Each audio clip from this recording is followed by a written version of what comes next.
ಎರಡು ಕ್ಷೇತ್ರಗಳ ಪೈಕಿ ಒಂದು ಕ್ಷೇತ್ರಕ್ಕೆ ಮುಖ್ಯಮಂತ್ರಿ ವಿಜಯ್ ಅವರು ರಾಜೀನಾಮೆಯನ್ನು ಸಲ್ಲಿಕೆ ಮಾಡಿದ್ದಾರೆ. ಪೆರಂಬೂರು ಕ್ಷೇತ್ರವನ್ನು ಉಳಿಸಿಕೊಂಡು ತಿರುಚಿ ಪೂರ್ವ ಕ್ಷೇತ್ರಕ್ಕೆ ರಿಸೈನ್ ಮಾಡಿದ್ದಾರೆ ವಿಜಯ್ ಅವರು. ಎರಡು ಕ್ಷೇತ್ರಗಳಲ್ಲಿ ಗೆದ್ದಿದ್ದಂತ ವಿಜಯ್ ಅವರು ಒಂದು ಕ್ಷೇತ್ರಕ್ಕೆ ರಾಜೀನಾಮೆಯನ್ನು ಕೊಟ್ಟಿದ್ದಾರೆ. ಪೆರಂಬೂರು ಉಳಿಸಿಕೊಂಡು ತಿರುಚಿ ಪೂರ್ವಕ್ಕೆ ರಿಸೈನ್ ಮಾಡಿದ್ದಾರೆ. ಒಂದು ಕ್ಷೇತ್ರಕ್ಕೆ ರಾಜೀನಾಮೆ ನೀಡುವಂತಹ ಅನಿವಾರ್ಯವೇ ಇತ್ತು. ಸೊ ಹಾಗಾಗಿ ಆ ಒಂದು ಕಾರ್ಯವನ್ನು ಮಾಡಿದ್ದಾರೆ. ತಿರುಚಿ ಪೂರ್ವ ಕ್ಷೇತ್ರದ ಶಾಸಕ ಸ್ಥಾನಕ್ಕೆ ಸಿಎಂ ವಿಜಯ್ ರಿಸೈನ್ ಮಾಡಿದ್ದಾರೆ. ಹಾಗಾದ್ರೆ ತಿರುಚಿ ಪೂರ್ವ ಬೈ ಎಲೆಕ್ಷನ್ ನಲ್ಲಿ ಯಾರು ಸ್ಪರ್ಧೆ ಮಾಡ್ತಾರೆ? ಈಗಿರ್ತಕ್ಕಂಥ ದೊಡ್ಡ ಚರ್ಚೆ ವಿಜಯ್ ಅವರ ಅತ್ಯಾಪ್ತ ಗೆಳತಿ ನಟಿ ತ್ರಿಷಾ ಅವರು ಸ್ಪರ್ಧೆ ಮಾಡಬಹುದಾದಂಥ ಸಾಧ್ಯತೆ ಇದೆ ಅಂತ ಹೇಳಲಾಗ್ತಾ ಇದೆ. ಬಟ್ ಗೊತ್ತಿಲ್ಲ, ಅದು ಇನ್ನೂ ಕನ್ಫರ್ಮ್ ಆಗಿಲ್ಲ. ಹಾಗೆ ನೋಡಿದ್ರೆ ತ್ರಿಷಾ ಅವರಿಗೆ ರಾಜಕಾರಣಕ್ಕೆ ಬರಬೇಕು ಅಂತ ತುಂಬಾ ಆಸೆ ಇದೆ. ಈ ಹಿಂದಿನ ಕೆಲವೊಂದು ವಿಡಿಯೋಗಳನ್ನು ಗಮನಿಸಿದಂಥ ಸಂದರ್ಭದಲ್ಲಿ ಸ್ವತಃ ಅವರೇ ಹೇಳ್ಕೊಂಡಿರೋ ಹಾಗೆ, ಅದವರು ತಮಾಷೆಗೆ ಹೇಳಿದ್ರು ಅಥವಾ ನಿಜಕ್ಕೂ ಸೀರಿಯಸ್ ಆಗಿ ಹೇಳಿದ್ರೋ ಗೊತ್ತಿಲ್ಲ. ಬಟ್ ಒಂದಂತೂ ಅವ್ರ ಬಾಯಿಂದ ಬಂದಂಥದ್ದು ಏನು ಅಂದರೆ ರಾಜಕಾರಣದಲ್ಲಿ ತಾನು ಗುರುತಿಸ್ಕೊಳ್ಬೇಕು ಅಂತ ಹೇಳ್ಕೊಂಡಿದ್ರು. ಸೊ ಬಹುಶಃ ಅದು ತನ್ನ ಸ್ನೇಹಿತನ ಮೂಲಕ ಈಡೇರಬಹುದಾದಂಥ ಸಾಧ್ಯತೆ ಇದೆಯಾ ಗೊತ್ತಿಲ್ಲ. ಈಗ ತಿರುಚಿ ಪೂರ್ವ ಮತ್ತು ಪೆರಂಬೂರು ಚೆನ್ನೈನ ವ್ಯಾಪ್ತಿಗೆ ಬರೋದ್ರಿಂದ ಅದನ್ನು ಉಳಿಸ್ಕೊಂಡಿದ್ದಾರೆ. ಯಾಕಂದರೆ ಆಡಳಿತಕ್ಕೆ ಬಹಳ ಹತ್ತಿರ ಆಗುತ್ತೆ ಅನ್ನೋ ಕಾರಣಕ್ಕೋಸ್ಕರ. ತಿರುಚಿ ಪೂರ್ವ ತುಂಬ ದೂರ ಆಯಿತು. ಸೊ ಹಾಗಾಗಿ ಆ ಕ್ಷೇತ್ರಕ್ಕೆ ರಾಜೀನಾಮೆಯನ್ನು ಕೊಟ್ಟಿದ್ದಾರೆ.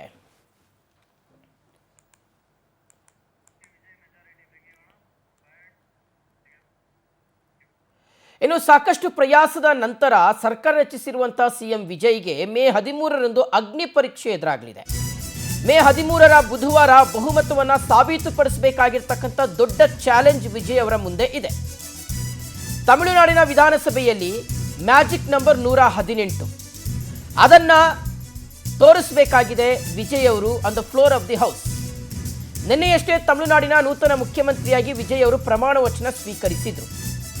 108 ಕ್ಷೇತ್ರಗಳಲ್ಲಿ ವಿಜಯ್ ಅವರು ಜಯ ಸಾಧಿಸಿದ್ದಾರೆ. ಆದರೆ ಅದೀಗ 107ಕ್ಕೆ ಮಾತ್ರ ಲೆಕ್ಕ ತಗೊಳ್ಳೋದು. 107 ಕ್ಷೇತ್ರ ಅವರ ತೆಕ್ಕೆಯಲ್ಲಿದೆ. ಅತಿ ದೊಡ್ಡ ಪಕ್ಷವೆನಿಸಿದ್ರೂ ಸಹ ಬಹುಮತವನ್ನು ಸಾಬೀತುಪಡಿಸೋದಕ್ಕೆ ಪ್ರಾರಂಭದಲ್ಲಿ ವಿಫಲರಾಗಿದ್ದರು. ಅದಾದ ಮೇಲೆ ಕಾಂಗ್ರೆಸ್ನ 5 ಸದಸ್ಯರು, ಮಗದೊಂದು ಕಡೆ ಇನ್ನೂ 4 ಪಕ್ಷಗಳು ಸೇರಿ ಒಟ್ಟು 5 ರಾಜಕೀಯ ಪಕ್ಷಗಳು ವಿಜಯ್ ಅವರಿಗೆ ಬೆಂಬಲವನ್ನು ಕೊಟ್ಟಿದ್ರು. 5 ದಿನ ತೆಗೆದುಕೊಳ್ತೀವಿ ಒಂದು ಹೈಡ್ರಾಮಾ. ವಿಸಿಕೆ 2, ಸಿಪಿಐ 2, ಸಿಪಿಐಎಂ 2 ಮತ್ತು ಮುಸ್ಲಿಂ ಲೀಗ್ನ 2 ಸದಸ್ಯರು ಎಲ್ಲರೂ ಸಹ ಬಾಹ್ಯ ಬೆಂಬಲವನ್ನು ಕೊಟ್ಟಿದ್ದಾರೆ.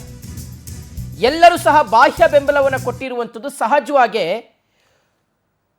ಈ ಒಂದು ಸರ್ಕಾರ ರಚನೆ ಮತ್ತು ಮೈತ್ರಿಯ ಮೇಲೆ ಯಾವ ರೀತಿಯಾದಂಥ ಪರಿಣಾಮ ಬೀರುತ್ತೆ ಅನ್ನುವಂಥದ್ದು ಇರ್ತಕ್ಕಂಥ ದೊಡ್ಡ ಪ್ರಶ್ನೆ. ಇದು ಅಲಯನ್ಸ್ ಅಲ್ಲ, ಬದಲಾಗಿ ಬಾಹ್ಯ ಬೆಂಬಲ. ಸೊ ಹಾಗಾಗಿ 13ನೇ ತಾರೀಕು ವಿಶ್ವಾಸ ಮತಯಾಚನೆಯಲ್ಲಿ ವಿಜಯ್ ಅವರು ಯಾವ ರೀತಿಗೆ ಗೆಲುವು ಸಾಧಿಸ್ತಾರೆ ಅನ್ನುವಂಥದ್ದು ಇರ್ತಕ್ಕಂಥ ದೊಡ್ಡ ಯಕ್ಷ ಪ್ರಶ್ನೆ.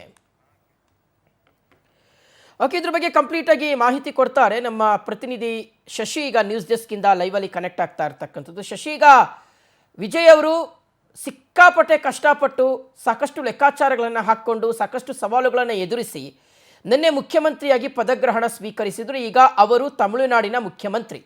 ಆದರೆ 13ನೇ ತಾರೀಕು ಅವ್ರಿಗಿರ್ತಕ್ಕಂಥ ಅತಿ ದೊಡ್ಡ ಚಾಲೆಂಜ್ ಏನು ಅಂದರೆ ವಿಶ್ವಾಸ ಮತಯಾಚನೆಯಲ್ಲಿ ಅವರು ಗೆಲ್ಲಬೇಕು ಅಂತ. ಒಂದು ವೇಳೆ ಫೇಲಿಯರ್ ಆದರೆ ಎಗೈನ್ ಸರ್ಕಾರದ ಮೇಲೆ ಪರಿಣಾಮ ಬೀರುತ್ತೆ ಅಂತ. ಈ ನಿಟ್ಟಿನಲ್ಲಿ ಯಾವ ರೀತಿಯಾದಂಥ ಲೆಕ್ಕಾಚಾರದಲ್ಲಿ ವಿಜಯ್ ಅವರು ತೊಡಗಿದ್ದಾರೆ? ಶಿವಶಂಕರ್, ಏನಂತಂದರೆ ಆ ಸಿನಿಮಾ ರಂಗದಲ್ಲಿ ಏನು ವಿಜಯ್ ಅವರು ಸಾಕಷ್ಟು ಸಕ್ಸಸ್ಸನ್ನು ಕಂಡಿದ್ರು, ಅದೇ ರೀತಿಯಲ್ಲೂ ಕೂಡ ರಾಜಕೀಯ ರಂಗದಲ್ಲೂ ಕೂಡ ಒಂದು ದೊಡ್ಡ ಮಾಸ್ ಲೀಡರ್ ಆಗಿ ದೊಡ್ಡ ಪಕ್ಷವನ್ನು ಕಟ್ಕೊಂಡು ಅಧಿಕಾರಕ್ಕೆ ಬಂದಿದ್ದಾರೆ. ಅಧಿಕಾರಕ್ಕೆ ಏರಬೇಕಾದ್ರೆ ಸಾಕಷ್ಟು ಸವಾಲುಗಳು ಬಂದಿತ್ತು. ಯಾಕಂತಂದರೆ ಬಹುಮತ ಇರಲಿಲ್ಲ, 10 ಸ್ಥಾನ ಕಡಿಮೆ ಇತ್ತು. ಈ ಕಾರಣದಿಂದಾಗಿ ಒಂದಷ್ಟು ಸಹಕಾರವನ್ನು ಕೂಡ ಕೇಳಿದ್ರು. ಇದೇ ಕಾರಣಕ್ಕಾಗಿ ಏನು ಖರ್ಗೆ ಅವರು ಕೂಡ ಒಂದು ರೀತಿಯಾಗಿ ಕಾಂಗ್ರೆಸ್ಸು ನಿಮ್ಮ ಜೊತೆ ಇರುತ್ತೆ, ನಾವು ಬೆಂಬಲವನ್ನು ಕೊಡ್ತೇವೆ ಅಂತ ಹೇಳ್ಬಿಟ್ಟು 5 ಜನ ಶಾಸಕರನ್ನು ಕೂಡ ಬೆಂಬಲ ಕೊಡೋದಕ್ಕೆ ಸೂಚನೆ ಕೂಡ ಕೊಟ್ಟಿದ್ರು. ಅದ್ರ ಜೊತೆ ಒಂದು ಸಿಪಿಐ ಆಗಿರ್ಬೋದು, ಮತ್ತೆ ಯಾರೆಲ್ಲ ಒಂದು ಲೆಫ್ಟಿಸ್ಟ್ ಪಕ್ಷಗಳಿದ್ವೋ ಆ ಕಮ್ಯುನಿಸ್ಟ್ ಪಕ್ಷಗಳೆಲ್ಲವೂ ಕೂಡ ಅವರಿಗೆ ಬೆಂಬಲವನ್ನು ಕೊಡಿ ವಿಜಯ್ಗೆ ಅಂತ ಹೇಳ್ಬಿಟ್ಟು ಖರ್ಗೆ ಅವರು ಕೂಡ ಮಾತುಕತೆಯನ್ನು ಆಡಿದ್ರು. ಸ್ವತಃ ರಾಹುಲ್ ಗಾಂಧಿ ಅವರೇ ಏನು ವಿಜಯ್ ಅವರು ಪ್ರಮಾಣ ವಚನ ಸ್ವೀಕರಿಸಬೇಕಾದ್ರೆ ಆ ಒಂದು ಕಾರ್ಯಕ್ರಮದಲ್ಲಿ ಭಾಗಿಯಾಗಿ ವಿಜಯ್ ಅವರಿಗೆ ವಿಶಸ್ಸನ್ನು ಕೂಡ ಮಾಡಿದ್ರು. ಅದೇ ರೀತಿಯಲ್ಲಿ ಕೂಡ ಆಡಳಿತವನ್ನು ನಡೆಸಬೇಕಾದ್ರೆ ಕರ್ನಾಟಕದ ಮಾಡೆಲ್ ಅನ್ನ ತಮಿಳುನಾಡಲ್ಲಿ ಉಪಯೋಗವನ್ನು ಕೂಡ ಮಾಡ್ಕೊಂಡಿದ್ದಾರೆ. ಮೊದಲನೇದಾಗಿ ಫ್ರೀ ಬಸ್ ಅನ್ನ ಆ ಘೋಷಣೆಯನ್ನ ಮಾಡಿದ್ರು. ಫ್ರೀ ಕರೆಂಟ್ ಅನ್ನು ಕೂಡ ಕೊಟ್ಟಿದ್ದಾರೆ. ಮಹಿಳೆಯರ ರಕ್ಷಣೆಗೆ ನಾವು ಎಲ್ಲ ರೀತಿಯಲ್ಲೂ ಕೂಡ ಸಿದ್ಧತೆ ಇದ್ದೇವೆ ಅಂತ ಕೂಡ ಹೇಳಿದ್ದಾರೆ. ಇನ್ನು ಪ್ರಮುಖವಾಗಿ ತಮಿಳುನಾಡಿನಲ್ಲಿ ಸಾಕಷ್ಟು ಮಟ್ಟದಲ್ಲಿ ಡ್ರಗ್ಸ್ ಮಾಫಿಯಾ ನಡೀತಿದೆ. ಆ ಡ್ರಗ್ಸ್ ಮಾಫಿಯನ್ನ ಈ ಕ್ಷಣದಲ್ಲೇ ಕಿತ್ತಾಕುವಂತ ಪ್ರಯತ್ನವನ್ನು ಕೂಡ ಮಾಡ್ತೇನೆ ಅಂತ ಹೇಳಿದ್ರೆ, ಯಾವ ರೀತಿಯಾಗಿ ಸಿನಿಮಾ ರಂಗದಲ್ಲಿ ಡೈಲಾಗ್ ಅನ್ನು ಹೊಡಿತಿದ್ರು ಅದೇ ರೀತಿಯಲ್ಲಿ ಕೂಡ ಪ್ರಮಾಣ ವಚನ ತೆಗೆದುಕೊಂಡಾಗಲೂ ಕೂಡ ಡೈಲಾಗ್ ಅನ್ನ ಹೊಡೆಯೋ ಮುಖಾಂತರ ಇಲ್ಲಿವರೆಗೂ ಯಾರಾದರೂ ಏನಾದರೂ ಭ್ರಷ್ಟಾಚಾರವನ್ನು ಮಾಡಬೇಕು, ಹಣ ಮಾಡಬೇಕು ಅನ್ನೋ ಉದ್ದೇಶ ಏನಾದಿದ್ರೆ ಈ ಕ್ಷಣದಿಂದಲೇ ಅದನ್ನ ಮರ್ತು ಬಿಡಿ.